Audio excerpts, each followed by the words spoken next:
So wine in South Africa is really good quality, really low price. I'm trying to work out how you can make a business out of exporting that wine across the world, because the price you pay in the wine farm just outside Cape Town versus the price you pay on a little barge next to Paddington Station in London is 20x. Has to be an opportunity there. And today we're going to explore that. Rich, you know about wine, don't you? You know, you've been in the wine business. Before I tell you my idea, do you want to tell me about the wine business that you were in? Yeah, so we invested in a business that started its life called The Perfect Cellar, and I think it's still called I think it's gone back to being called The Perfect Cellar now, run by a chap called Moaz Sirali, really lovely guy. His premise was to basically enable people to get access to wines that are small batch, essentially, or wines that are unknown, because he's been in the wine business for years and knows it inside and out. And the premise for Perfect Cellar was to build your perfect cellar with these wines that are a little more unknown. You're definitely not picking them up in Tesco, because he thinks, a bit like you do, there was greater value with better wine at a price point that could be achieved by having these smaller cellars. The business we invested in was called SIP Wine Club, which was 3 wines delivered to your door for, God, I want to get the price right, I think it was 36 something delivered, £36. And these wines would absolutely smoke any other wine you get for £8. And they were beautiful. So that was the business we invested in 2017 maybe. Okay, and what happened with that business? The actual subscription business, it struggled. It struggled for a few things, actually. It mainly dried up because of capital, because obviously wine is quite capital intensive. You have to go and buy it to be able to deliver it, and getting the liquidity on the buyer side, but also on the stock side, was really challenging. And we just couldn't get to scale. Ultimately, it just didn't quite get to scale, and it pivoted back to being serving the B2B market, trade market through Perfect Cellar, and the through the post business. It didn't survive.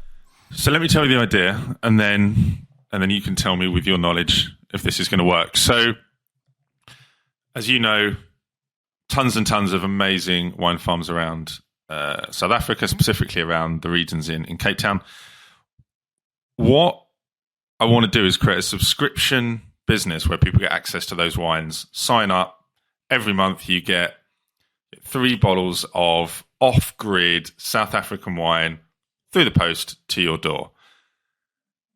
Second part of the subscription is you get exclusive content about those wines. So you get content where you can meet the person that runs the wine farm. You get video content about the farm. You can maybe meet the sommelier at the wine farm.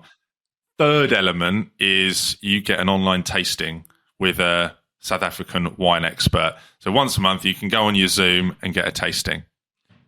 Third element, this is where your revenue really comes in. You take members and you offer tours to South Africa. So assuming you're selling these subscriptions in Western Europe, UK, US, people that really like the wines, that really connect with the sommelier, $5,000 wine tour of South Africa. So it's turning a subscription business that's just a product into a subscription business that is an experience, and an experience you can go and explore further. I mean, look, I think on the surface, like we all believed in as well, I think there are elements of that which sound super, super attractive and doable. Let's just have a look through them. So the 3 bottles of wine off grid, very similar to what we did at SIP, right? I totally understand the attractive nature of being able to get these quality wines through the door. If you're importing them from South Africa, you are going to be subjected to the amount that you need to be able to bring in. You're going to be subjected to all the nasty things like import duty. How do you go and fund it? How do you go and pay for it? What's the lead time to go and get those bottles in? How do you do your management of which bottles need to go where? Who gets what? Is it random, etc.? So there's loads of logistical things that we faced. But let me ask you the fundamental. Do you think there'd be high churn in that business? Do you think there'd be high churn? Like customers saying, you know what, I've signed up, I want my 3 bottles, I'm absolutely cooking those, through the week or maybe the month. And do you think you'd get drop off though? I don't think there'd be crazy high churn in that kind of business. I mean, a lot of these alcohol. I mean, this model exists already, right? It exists with gin. It exists with beer.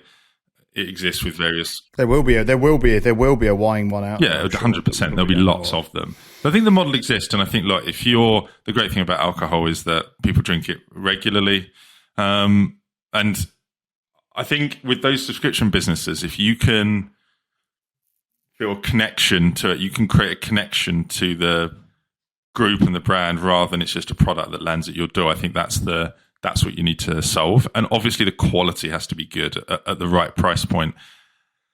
And I think you can do that with this. The import stuff's interesting. But again, you're just dealing with such high price on one side and such low cost on the other. Surely that can be navigated.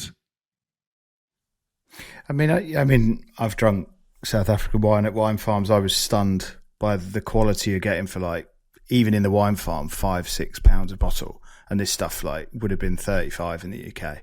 It's kind of, if not more. So I totally understand where you're coming from. I just don't know the logistics of bringing over. And how do you, I mean, if you were controlling which ones come through, maybe you can order ahead of time and things like that. And you could have a site to sell off the excess. You could absolutely do that. I don't see why that's a problem. So look, I think the principle of it is interesting. I think South Africa's got great wines. It would be really great to get access to the ones that you can't get in the UK. I mean, maybe there's dedicated importers that you could plug into initially to take away that risk, potentially. Moving on to the exclusive content. So this is something interesting. So exclusive content online tasting. So let's assume that you fix the 3 bottles. You can do that. It's a well-trodden model. So what we built for SIP was an AR app, because AR was all the rage. So you very much like for Vino, you scan the label and then you'd get the information about the wine. We never got to the point of doing that exclusive content, and that was going to be the main thrust of it. So you could have, your small import, your small producer who wants to go and up the game. They're going to say, okay, well, this is our 2017 Pinotage. This is this, and here's what you need to find out about it. Here's our wine farm. There's a service element to that, because these wine farms do not know how to go and produce content to that. So I think there is a service element that you could add on to be able to go and produce that. And it's just a day of filming, and it costs X, and you can find people locally to do it. But I think that personal touch, if you're into wine, you like that. I think it's a nice value add.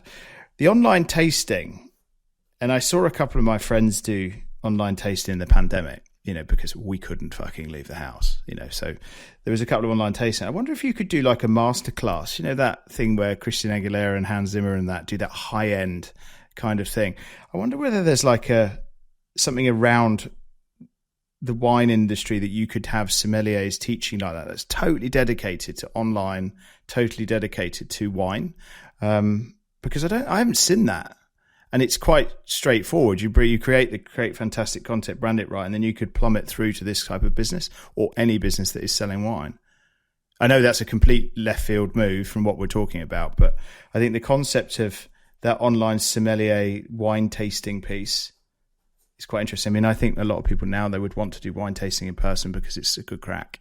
But could you do the education piece via like a masterclass system, maybe?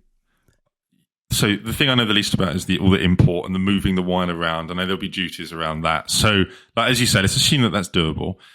The community element, where I think is the absolute key here, that you need to make people feel connected to those wine farms, and the content, you're absolutely right, can be done. Like, we're creating a travel site in South Africa, and we started with wine farms, and you can create amazing content going to these wine farms for a day and meeting those people.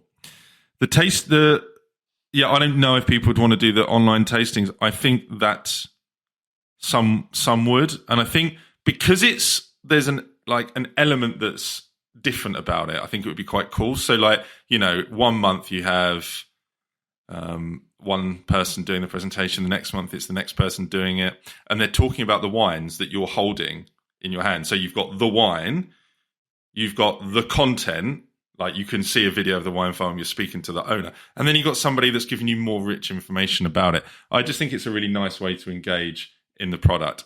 And the final thing I'll say about this, and this is for me always the kicker, there is a lot of search traffic for South African wine, both in the UK and in the US, where they're looking specifically for types of wine, they're looking for specific wine farms, specific regions. And I can when there's that traffic, you know that there's some element of pent up demand there. So I mean, you could get subscribers, I think, if the price point was right and you pitch this in the right way. I quite like it. I would never do this because I just think I don't love moving wine around. I mean, physical product, right? I mean, it's always going to have a challenge. Yeah, that frightens me, the logistics around that. But I think the content and the you could have a studio in Cape Town where you invite these wine people to, and it could look amazing. And then you could film every one of the sessions, and then someone could have access to that back catalogue when they become a member. I think it's definitely someone should do this. This is a legit business. Somebody that's got connections in South Africa that is interested in wine should do this. This would be a good subscription business, no doubt. Yeah. I mean, just the last point on this wine stuff. So have you ever drunk Whispering Angel, or drank, I should say? Have you drank Whispering Angel? You ever heard of it? No, I haven't. All right, so it's a classic brand play out of California, I think. So it's a French Provence rosé. And this stuff sells for like £23 a bottle. I genuinely think it's probably like an £8 bottle, £8 or £9 bottle. It's nice-ish, but it's not like that nice. Total brand play. So I think another angle could be you could source and rebrand, a bit like aviation gin, a bit like what they do with all the tequilas, a bit like all they do with Double 12 of Colin McGregor's whiskey. There might be an opportunity there as well for someone who really knows how to do brand, and someone who needs to go and source fantastic like origin wine that could be rebranded and distributed to the US, the UK, but totally brand driven. Could be an idea. I mean, 100%. If you know ecom, there's an ecom play here where you have a wine store in the UK or the US that is specifically South African wine. That person is not me, but I could definitely get some traffic to that website. South African red wine. I don't think this is the last time we're going to talk about wine.